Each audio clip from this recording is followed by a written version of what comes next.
Welcome to Kenton's videos. Enjoy the video. You start by getting the raw save onto your PC and confirming Rpcs3 is up to date. This matters because compatibility hinges on versions. Once done, launch Bruteforce save data and load the save folder you copied from the console. Make sure you also load the key database. Without matching keys, decryption fails. You'll see entries. Select the save and choose Decrypt. This sets the working files you will edit and later repackage for Rpcs3. You now handle the complex middle.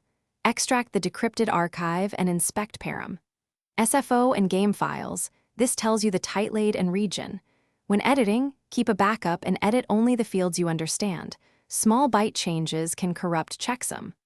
Once edits are complete, use Bruteforce's repack/encrypt function and supply the original key if prompted. Confirm the repack uses the original tight-laid and file structure, so Rpcs3 will accept it as you finish by moving the repacked save into Rpcs3 save folder or using the emulator's import save option.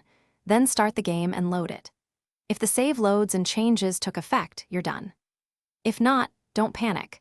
First restore your backup, then rerun Bruteforce and confirm you use the exact key and tight-laid. Mismatched keys or altered headers are the usual causes of rejection. One troubleshooting tip: compare checksums and file sizes to spot silent corruption. Thanks for watching. Consider subscribing if we helped you.